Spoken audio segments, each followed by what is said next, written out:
Hello everyone, how are you all? I hope you all are fine. In this video I am going to share or discuss the elements of direction. We know what is direction. Direction is guiding, direction is inspiring, direction is giving directions to the employees of the organization. We know this. It is guiding, coaching, instructing, motivating, leading the people, yes, so that organizational objectives can be achieved. If for example, if in an organization a superior is telling the subordinate that how the work to be performed, then that is what direction only is. If a leader is, if a manager is declaring in the organization that if the given target will be achieved, then incentive will be provided to the employees या bonus दिया जाएगा, then that is also what, that is also direction. कैसे motivate करके, yes, proper communication के through direction दिया जा सकता है, yes. So there are basically 4 elements of direction, that is supervision, motivation, leadership and communication. Okay, now we are going to discuss in detail what is supervision. Basically supervision को दो तरह से समझा जा सकता है, एक as an element of directing कि ये directing का element है, next is कि ये एक फंक्शन है जो सुपरवाइजर जो है परफॉर्म करता है हिरार्की में जहाँ पर सुपरवाइजर आ जाता है, ओके, वहाँ पर अगर सुपरवाइजर कुछ कर रहा है, we know operational level of management में सुपरवाइजर्स आते हैं, यस, तो वहाँ पर अगर सुपरवाइजर डायरेक्ट कर रहा है then that is known as supervision. ठीक है, so supervision is an element of directing.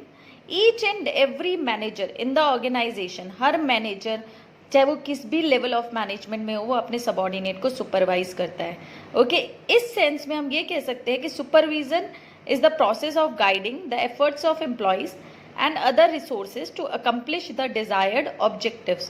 Okay, it means कि ये देखना कि सबॉर्डिनेट क्या कर रहे हैं, कैसे कर रहे हैं, उनको इंस्ट्रक्शन देना, इस तरह से इंस्ट्रक्शन देना so that they can optimum utilize the resources, they can efficiently utilize the resources and they can achieve the targets, they can achieve the organizational objectives.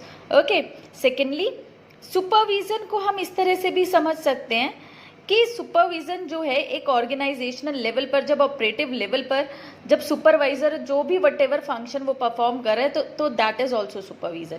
तो दो सेंस में सुपरविजन आया, one as an element of direction, next कैसे आया कि hierarchical level पर, operational level पर जब सुपरवाइजर कुछ भी डायरेक्ट करता है then that is also supervision. But हम यहाँ पर बात करें ओवरऑल ऑर्गेनाइजेशन में that each and every manager supervise the subordinate. Okay, now next is why supervision is important. supervision important क्यों है?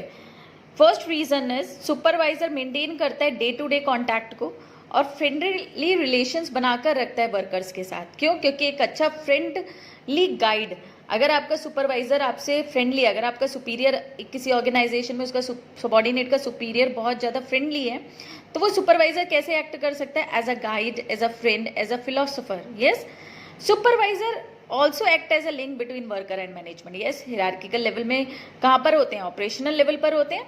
यस, तो मैनेजमेंट की जितनी भी पॉलिसीज होती हैं, मैनेजमेंट कम्युनिकेट करता है सुपरवाइजर को, सुपरवाइजर वर्कर को. सिमिलरली अगर वर्कर ने कम्युनिकेट करना है तो वर्कर सुपरवाइजर को, सुपरवाइजर मैनेजमेंट को. So we can say that it act as a link between workers and management. Next is supervisor plays a key role in maintaining group unity among workers placed under his control. Supervisor बहुत ज़्यादा important role play करता है group की unity को maintain करने में. एक supervisor के अंडर में अगर 100 या 200 वर्कर्स हैं तो उन 200 वर्कर में यूनिटी बनाकर रखने का काम किसका है? सुपरवाइजर का है. उनके बीच में कोई भी फ्रिक्शन आ जाए, कोई भी फाइटिंग हो जाए, किसी भी तरह का डिफरेंस आ जाए, उन सबको सॉर्ट आउट कौन करेगा? सुपरवाइजर. क्यों? क्योंकि सुपरवाइजर अगर अपनी टीम को यूनाइटेड नहीं रखेगा तो अल्टीमेटली टारगेट्स अचीव नहीं होंगे. और सुपरवाइजर क्या है? रिस्पॉन्सिबल है, अकाउंटेबल है टारगेट्स को अचीव करने के लिए. तो कोई भी सुपीरियर हो, ओके, वो कभी भी अपनी टीम के बीच में लड़ाई झगड़ा नहीं कराता. वो उनको क्या करता है? यूनाइट करके रखता है सो दैट टारगेट्स और objectives can be achieved easily. Okay, next is supervisor ensure करता है कि जो परफॉर्मेंस है वर्क की वो टारगेट के अकॉर्डिंग हो. यानी what ever worker is doing, worker जो भी काम करे वो टारगेट को ध्यान में रखकर करे, होना है ना. तो सुपरवाइजर क्या करता है? टाइम टू टाइम मॉनिटर करता है वर्कर को कि वो अपना डेली आउटपुट प्रोडक्शन कर रहे हैं या नहीं कर रहे हैं, उनके अचीवमेंट क्या है, उन्हें मोटिवेट करता है time to time so that they can work effectively, वो टाइम पीरियड में अपने काम कर सकें।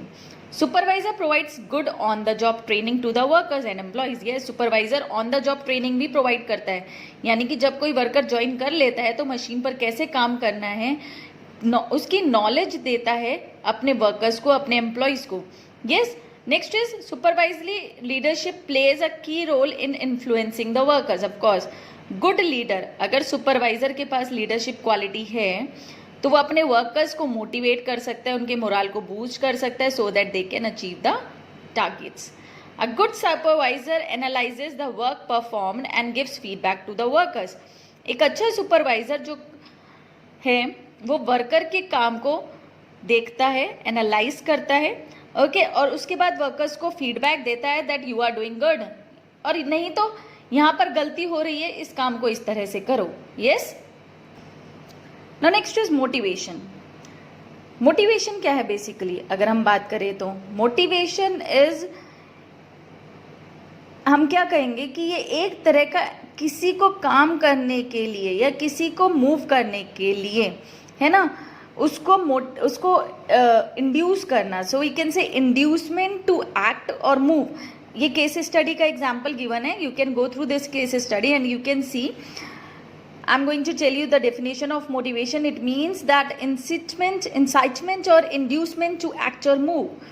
Okay, अगर हम ऑर्गेनाइजेशन के कॉन्टेक्स्ट में बात करें तो वो प्रोसेस जिसमें सबऑर्डिनेट्स को कैसे एक्ट करना है so that organisational objectives can be achieved is motivation. Okay, अब हम बात करते हैं कि 3 टर्म्स होते हैं, तीनों में डिफरेंस होता है, motive, motivation and motivator. Motive क्या है, किसी भी ह्यूमन बीइंग का इनर स्टेट, है ना, वो अगर किसी पर्टिकुलर बिहेवियर को इम्प्लाई कर रहा है तो वो क्यों कर रहा है, उसके पीछे उसका मोटिव क्या है, रियलाइजेशन ऑफ अ मोटिव, है ना।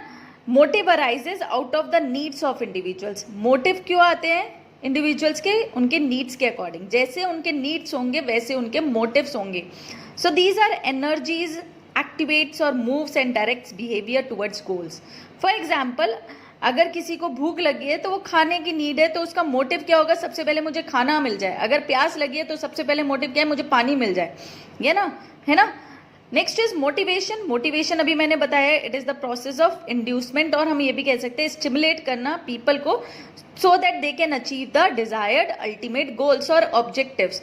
मोटिवेशन डिपेंड करता है person to person, because as we know हर पर्सन के नीड अलग है, हर पर्सन सेटिस्फाइड अलग तरीके से होता है, तो उसका मोटिवेशनल फैक्टर भी अलग हो सकता है।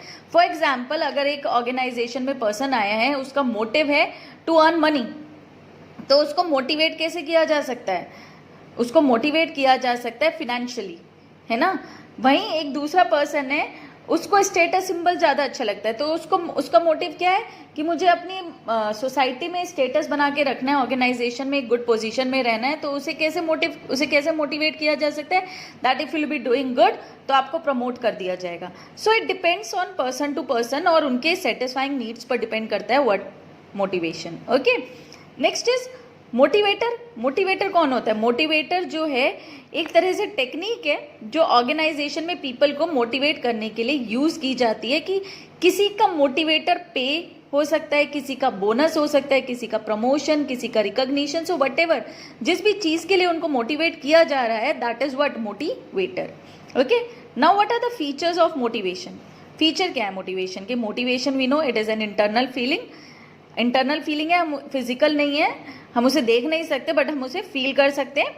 The urge, drive, desire, aspiration, striving और नीड्स ऑफ ह्यूमन बीइंग जो इंटरनल है, जो जिसकी वजह से ह्यूमन के बिहेवियर में इन्फ्लुएंस पड़ता है। ओके, फॉर एग्जाम्पल, अगर किसी को एक अच्छा घर चाहिए तो एक अच्छा घर खरीदना उसके लिए मोटिवेटर फैक्टर हो सकता है, मोटिवेटर हो सकता है, और जिसकी वजह से वो ऑर्गेनाइजेशन में बहुत अच्छे से काम करेगा, है ना। तो ये उसकी क्या है, इंटरनल फीलिंग है। Okay, next feature is motivation produces goal directed behaviour. Motivation, अगर किसी को मोटिवेट कर दिया जाए तो वो उस पर्सन का जो बिहेवियर होता है वो गोल डायरेक्टेड होता है। If a teacher motivates you in the class तो कैसा फील आता है कि इस बार तो 95% क्रॉस करने, इस बार तो 90% क्रॉस करने, ऐसा फील आ जाता है ना। सो that is it only, produce करता है मोटिवेशन क्या, गोल directed behaviour. Next is it can be इधर पॉजिटिव और नेगेटिव. पॉजिटिव कैसे हो सकता है? इंक्रीज इन पे, प्रमोशन, रिकॉग्निशन. नेगेटिव कैसे हो सकता है? Punishment, stopping increment, threatening etcetera. Yes, जैसा पर्सन है, जैसे वो एक्ट कर रहा है, उसको उस तरह से मोटिवेट करना है, पॉजिटिवली और negatively. Next is motivation is a complex process. हाँ, बहुत ज़्यादा कॉम्प्लेक्स है because individuals are not same in the behaviour. Human being are not same, उनका बिहेवियर सेम नहीं होता है, उनकी नीड्स डिफरेंट होती हैं, हेट्रोजीनस होती हैं, डिफरेंट होती हैं, एक्सपेक्टेशंस डिफरेंट होती है, परसेप्शन, रिएक्शन सब कुछ डिफरेंट होता है. तो हर एक का मोटिवेशनल फैक्टर जो है, जो मोटिवेटर है, वो डिफरेंट हो सकता है. Okay, now let's talk about the motivation process. Okay, motivation process is based on human needs. Yes, इसका जो मोटिवेशन फैक्टर है, जो मोटिवेशन का प्रोसेस है, वो ह्यूमन नीड्स पर डिपेंड करता है. Okay, in your book example is given, NCERT में एक एग्जाम्पल गिवन है. Ramu is very hungry since he did not have breakfast in the morning. बहुत ज़्यादा भूख लगी है, खाना नहीं खाया है, 1 PM का टाइम हो गया, रेस्टलेसनेस स्टार्ट हो गई, रोड पर चल रहा है, सर्च कर रहा है खाने के लिए, मील करने के लिए. चलते चलते वो 2 किलोमीटर चल चुका है, बट उसे फिर भी कोई भी होटल नहीं मिला जहाँ पर उसे दाल एंड रोटी मिल जाए. ओके, नाउ उसके बाद उसको मिला एक होटल 2 किलोमीटर के बाद, लेकिन वहाँ पर उसको रोटी और दाल अवेलेबल है for ₹10. अब उसके बाद पास 15 रुपीज़ है पॉकेट में. He paid ₹10 and had a satisfying meal. उसने 10 रुपीज़ दिए, रोटी दाल खाई और वो सेटिस्फाई हो गया और उसके अंदर फिर से एनर्जी आ गई. यस, तो इट मीन्स अब वो क्या है? सेटिस्फाइड है. अगर वो सेटिस्फाइड नहीं होता तो क्या होती? टेंशन होती. टेंशन की वजह से उसका जो बिहेवियर है वो चेंज हो जाता. ओके, तो टेंशन क्या हुआ? एक बिहेवियर हुआ. वो बिहेवियर कहाँ से आया? अनसेटिस्फेक्शन के से. लेकिन जैसे ही वो सेटिस्फेक्शन मिला तो वो टेंशन भी रिलीव हो गई. Okay, so this is the like process of motivation. सबसे पहले क्या होता है इंडिविजुअल की, इन एन ऑर्गेनाइजेशन और एज अ पर्सनल, दोनों जगह अगर हम बात करें, अनसेटिस्फाइड नीड पर्सन का स्टार्ट होता है, जिसकी वजह से टेंशन होती है. वो ड्राइव में कन्वर्ट हो जाता है कि अब तो मुझे सर्च करना ही करना है. अब वो जो टेंशन थी वो ड्राइव बन गई, सिर्फ और सिर्फ मेरा एकमात्र गोल बन गया है. अब उस ड्राइव को पूरा करने के लिए सर्चिंग बिहेवियर स्टार्ट हो जाएगा, जैसे खाना ढूंढना.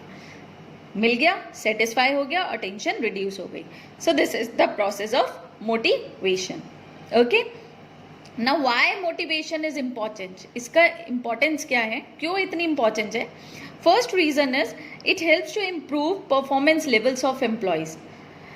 मोटिवेशन से एम्प्लॉय के खुद का परफॉर्मेंस लेवल भी इम्प्रूव होता है और साथ ही ऑर्गेनाइजेशन का भी इम्प्रूव होता है. ऑफकोर्स जब एम्प्लॉय का इम्प्रूव हो जाएगा तो हम क्या कहेंगे? हम ये कहेंगे ना कि ऑर्गेनाइजेशन भी अचीव कर रहा है सब कुछ. यस, ऑफकोर्स जब एम्प्लॉय परफॉर्म करेगा तो इनडायरेक्टली ऑर्गेनाइजेशन भी अच्छा परफॉर्म करेगा.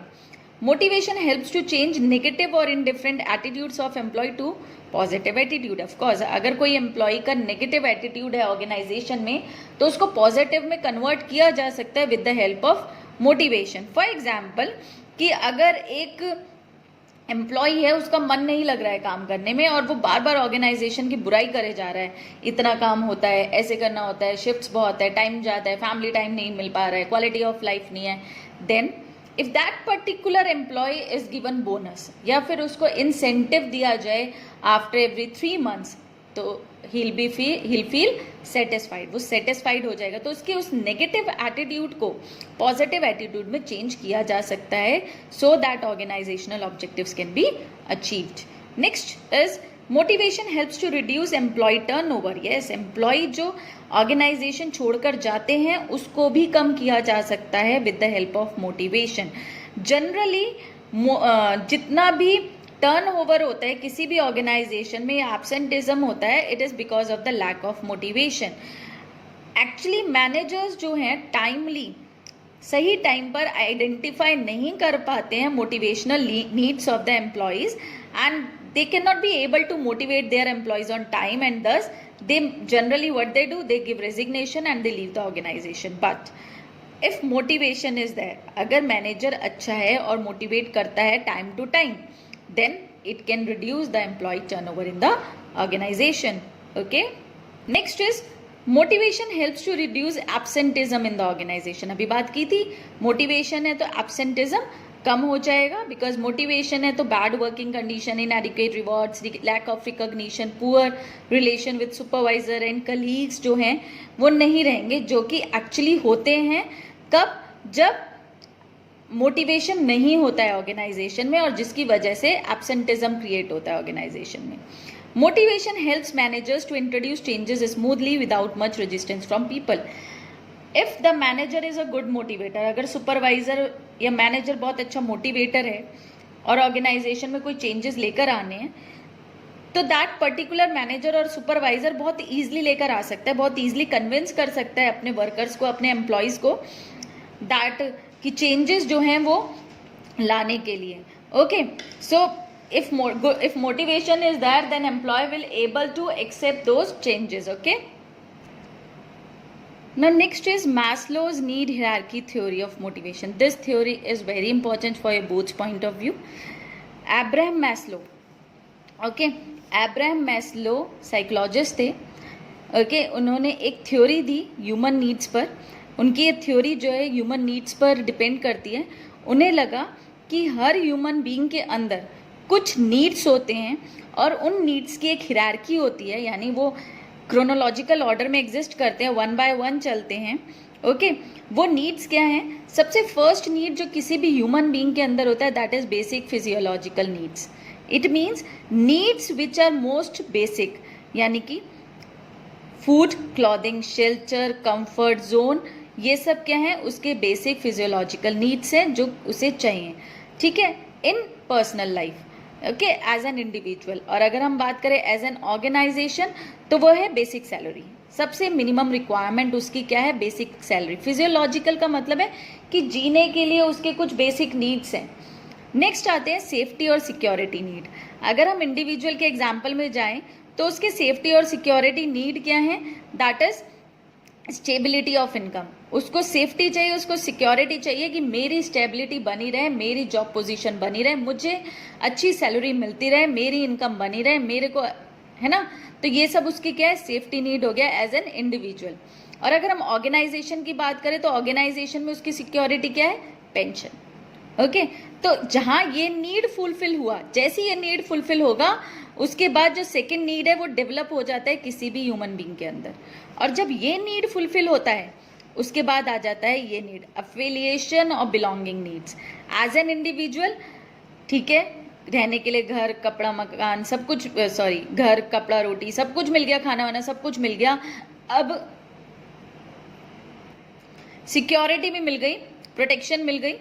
अब क्या है? अब तो मुझे बिलोंगिंग की नीड है, बिलोंगिंगनेस की नीड है, यानी मुझे फ्रेंडशिप चाहिए, मुझे एफेक्शन चाहिए, कोई मेरी केयर करे, कोई मुझे एक्सेप्ट करे, है ना। ये एज एन इंडिविजुअल आ गया।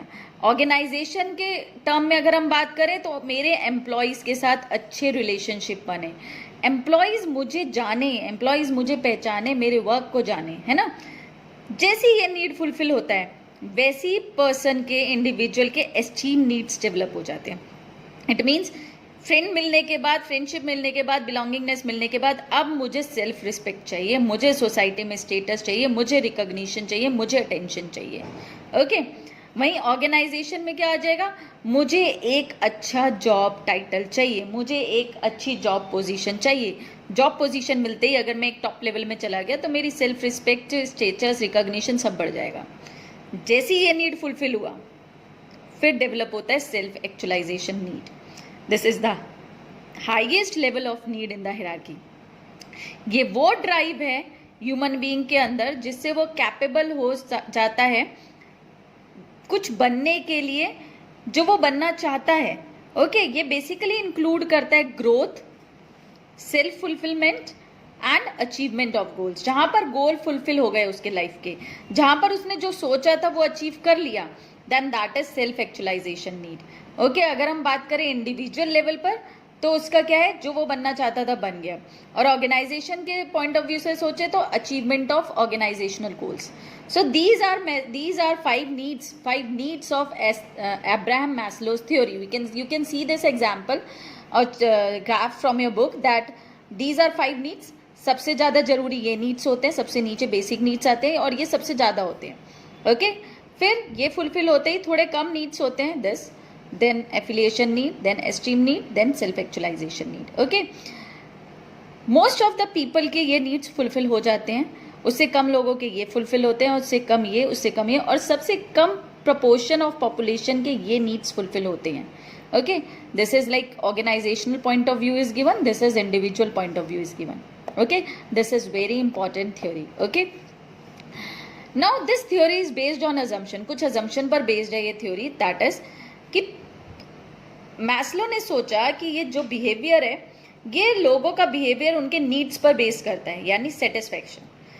जब तक सेटिस्फेक्शन नहीं मिलेगा तब तक ये बिहेवियर चलता रहेगा। इट मीन्स वो अलग अपनी नेक्स्ट हिरार्की पर मूव होते रहेंगे जब तक वो सेटिस्फाइड नहीं होंगे। These are in hierarchical order, of course हमने देखा बेसिक नीड से हायर लेवल नीड्स तक जा रहा है। Satisfied need can no longer motivate a person, अगर पर्सन एक लेवल पर सेटिस्फाई हो जाता है तो वो इस लेवल पर नहीं रह सकता, वो अब मोटिवेट होगा अपने अगले लेवल के लिए। अगर सब कुछ अच्छा मिल गया, अब उसकी नेक्स्ट मोटिव क्या हो जाएगा, नेक्स्ट मोटिवेटर क्या बन जाएगा उसके लिए, ये नीड बन जाएगा। ये नीड फुलफिल होते ही उसके लिए मोटिवेटर ये नीड बन जाएगा। तो एक नीड पर सेटिस्फेक्शन मिलने के बाद इंडिविजुअल नहीं रह सकता है, उसको नेक्स्ट लेवल मोटिवेट करता है।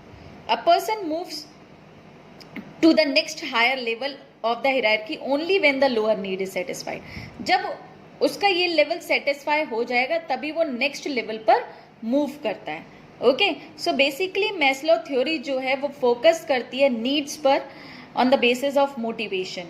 Okay, so I hope you understood this. Now next is financial and non financial incentives. It means incentives in terms of money, incentives in terms of kind. Incentive means all measures which are used to motivate people to improve performance. जितने भी measures लोगों को, people को motivate करने के लिए use किए जाते हैं, those are known as incentive. It can be financial or non-financial. Financial incentives exist in the economic system and these are measured on the basis of money. Okay. So basically these refers to incentives which are in direct monetary form or measurable in monetary term, जिन्हें हम पैसों में गिन सकते हैं और जिन्हें हम मनी के टर्म में देकर अपने एम्प्लॉयज को मोटिवेट कर सकते हैं, that is known as financial incentives. Now what are financial incentives, कौन कौन से होते हैं?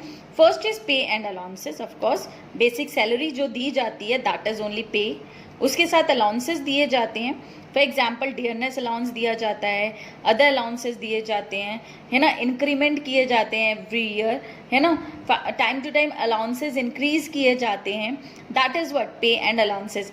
बेसिक सैलरी के साथ साथ कुछ अलाउंसेस, ट्रैवलिंग अलाउंस हो गया, है ना, हाउस रेंट अलाउंस हो गया, so these all are pay and allowances, these are given in the terms of money. Next is productivity linked wage incentives. It means कई ऑर्गेनाइजेशन में प्रोडक्टिविटी के साथ लिंक करके वेज इंसेंटिव दिया जाता है। फॉर एग्जाम्पल अगर किसी कंपनी में 10 आउटपुट प्रोड्यूस करना जो है स्टैंडर्ड टारगेट है for the day, but if an employee produces more than 12, अगर वो इससे ज़्यादा प्रोड्यूस करता है, then that particular employee will be given incentive, उसे इंसेंटिव दिया जाएगा per product. So that is productivity linked wage incentive, ये भी मॉनेटरी टर्म में है। Bonus over and above the wages salary to the employees. Basic salary से के अलावा जब बोनस दिया जाता है in the form of money, it could be like during once in a year, during twice in a year, किसी भी तरह से दिया जा सकता है। प्रॉफिट शेयरिंग, इट मीन्स कि एम्प्लॉयज को ऑर्गेनाइजेशन के प्रॉफिट में से शेयर देना, जिससे एम्प्लॉयज मोटिवेट होते हैं और अपनी परफॉर्मेंस को इम्प्रूव करते हैं, सो दैट प्रॉफिट ज़्यादा से ज़्यादा हो, ताकि उन्हें प्रॉफिट में से शेयर मिले ज़्यादा से ज़्यादा। नेक्स्ट इज को पार्टनरशिप और स्टॉक ऑप्शन। इस इंसेंटिव में एम्प्लॉयज को ऑफर करती है company shares at a set price which is lower than the market price. Market price से कम प्राइस पर शेयर ऑफर करती है कंपनी अपने एम्प्लॉयज को, तभी वो क्या कहलाया, को पार्टनरशिप और stock option.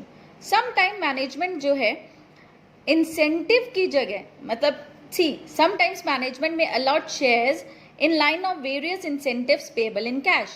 Yes, the allotment of shares creates a feeling of ownership to the employees and makes them to contribute for the growth of the organization. Of course, जब उनको shares दे दिए जाएंगे company के, they'll feel belonging to the company, they'll feel affiliated for the company, उन्हें affection, उन्हें belongingness की feeling आएगी कि हमारी कंपनी है और वो कंपनी में अपना 100% कंट्रीब्यूट करेंगे, है ना.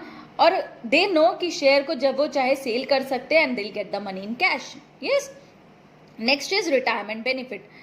Many retirement benefits are provided in the organization to the employees. For example provident fund, pension, gratuity, ये सब क्या है, मनी में ही तो प्रोवाइड करे जाते हैं. And they all provide financial security to their employees. They know कि अगर हम इस ऑर्गेनाइजेशन से रिटायर होंगे तो हमें रिटायरमेंट बेनिफिट्स मिलेंगे in cash. Next is perquisites. Perquisites are benefits. Okay, perks एक तरह से कंपनीज पर्क्यूसाइट्स और फ्रिंज बेनिफिट्स भी देती हैं. फॉर एग्जांपल कार अलाउंस, आपके पेट्रोल डीजल का खर्चा, housing facility, medical aid and education to the children over and above the salary. Salary के अलावा भी ये सब मिलता है in cash. So these are financial incentives. Okay, non-financial incentives, many employees does not satisfy with the money only. Okay, they need psychological, social and emotional satisfaction. तो ऐसे लोगों के लिए psychological, social and emotional factor ही एक important part बन जाते हैं उन्हें मोटिवेट करने का. Okay, for example status. Status means ranking of position in the organization. Of course, जितना बड़ा स्टेटस, जितनी ज़्यादा रैंकिंग, उतनी ज़्यादा अथॉरिटी, रिस्पॉन्सिबिलिटी, उतना ज़्यादा रिवॉर्ड, रिकॉग्निशन, उतने ज़्यादा पर्क्यूसाइट्स, है ना. तो this is like a psychological, social and esteem need, we can say, of an individual are satisfied if that particular status is achieved by the employee. तो employees के लिए non financial incentive status भी बन सकता है. Next is organizational climate. Organizational climate means that if, like in an organization, as everyone is satisfied, okay, it means individual को freedom है काम करने की. ओके, इंडिविजुअल अपने एम्प्लॉयज़ को कंसीडर करता है, मैनेजर कंसीडर करता है, उनकी बात सुनता है, सजेशंस लेता है, फीडबैक लेता है, उनके लिए सुनता है और उनकी बात भी मानता है और उनको डेवलप करने के लिए कुछ ना कुछ करता है. Okay, then that is what that means that it is like a non financial incentive for the employee. Okay, next is career advancement opportunity.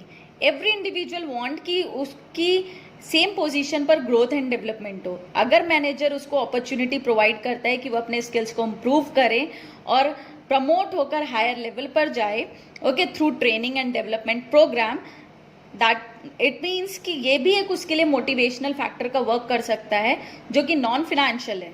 Okay, so that is what career advancement opportunity. Next is job enrichment. Job enrichment means कि job को enlarge कर देना. It means work content में greater variety include कर देना, ऐसा काम देना जो हायर लेवल ऑफ नॉलेज की रिक्वायरमेंट करता है या स्किल की रिक्वायरमेंट करता है. वर्कर्स को ऑटोनोमी देना, फ्रीडम देना और रिस्पॉन्सिबिलिटी देना और अपनी पर्सनल ग्रोथ के लिए अपॉर्चुनिटी देना. इट मीन्स कि मैं जिस पोजीशन में हूँ, मेरी जॉब में एनरिचमेंट कर दिया. इट मीन्स मुझे अथॉरिटी ज़्यादा दे दी, ओके, मुझे फ्रीडम ज़्यादा दे दी, मैं कोई भी डिसीजन कभी भी ले सकता हूँ. इट मीन्स मुझे जैसी पता चला कि मैं ये अथॉरिटी मेरे पास आ गई है और मैं डिसीजन ले सकती हूँ, इट मीन्स मेरी जॉब एनरिच हो गई. एनरिच का मतलब हो गया कि ब्रॉडर हो गई. ओके, सेम डेजिग्नेशन पर अथॉरिटी, रिस्पॉन्सिबिलिटी इंक्रीज हो गई हैं. तो ये मेरे लिए एक मोटिवेटर फैक्टर का काम करेगा कि हाँ, मेरी जॉब पोजीशन में मेरे ऊपर इतना सब कुछ कर दिया है. इट मीन्स अब क्या है, मेरी जॉब और अच्छी हो गई है. I am having more authority, more responsibility और मैं किसी को भी ऑर्डर दे सकती हूँ, है ना. इट मीन्स कि जॉब मेरी एनरिच हो गई और मेरे लिए अपने आप ही मोटिवेशनल फैक्टर बन गया. Next is employee recognition program. Of course, time to time what the organization can do, organization can go for a recognition program, for a function, for a award ceremony और वहाँ पर उन्हें acknowledge कर सकता है by providing them with appreciation certificate या उनको सबके बीच में बुलाकर patting at the back हम कह सकते हैं. Yes, So in this way they can feel motivated. Okay, and what can be done for this? Employees can be congratulated, उनकी photograph को circulate करना through email IDs in all the branches of the organization या all the departments of the organization, notice board पर display करना, star of the month, star of the week display करना, certificate देना, award देना, memento देना, है ना, t-shirts देना, एम्प्लॉय को रिवॉर्ड करना कि उन्होंने बहुत अच्छा सजेशन दिया. So in this way also employees can feel motivated. Next is job security. Job security means employees को कई बार होता है कि मनी मैटर नहीं करता, but they want stability in their job, they want job security. अगर हम इंडिया में बात करें तो इंडिया में जॉब सिक्योरिटी बहुत ज़्यादा इंपॉर्टेंट है, बिकॉज इंडिया में जॉब जो है बहुत ज़्यादा इनएडिक्वेट है. कब किसको रिट्रेंच कर दिया जाए we don't know. Okay, so there is always a negative aspect of job security कि लोगों को लगता है कि वो कभी भी जॉब को लूज कर सकते हैं. तो it is the responsibility of the manager और the organisation that their employees should feel secured और स्टेबल इन देयर ऑर्गेनाइजेशन. अगर ऐसा होता है then they will feel motivated. Employee participation, it means employee को पार्टिसिपेट कराना डिसीजन मेकिंग में, उनको इन्वॉल्व करना डिसीजन मेकिंग इश्यूज में. ओके, कई कंपनीज में ये प्रोग्राम होते हैं. ओके, कई कंपनीज में कमिटीज़ होती हैं, और हम कह सकते हैं कि कैंटीन में कमेटी ली जाती है, वर्क में कमेटी ली जाती है, so that they can share their ideas. And in this way again employees will feel like कि हाँ, हमसे एटलीस्ट पूछा तो गया, we have participated in the decision making process of the company, and this will automatically make them feel motivated. Okay, the last one is employee empowerment. Employee empowerment means giving more autonomy, ज़्यादा freedom देना और power देना subordinate को. इससे भी employee क्या feel करेगा, important feel करेगा, अपनी importance को feel करेगा organization में, और ये feeling positively निकल कर आएगी कि एम्प्लॉई परफॉर्म बहुत अच्छे से करेगा. सो this is also like of non financial motivational factor. I hope you understood this students, and I hope you don't have any doubts in this, and goodbye then. Have a nice day.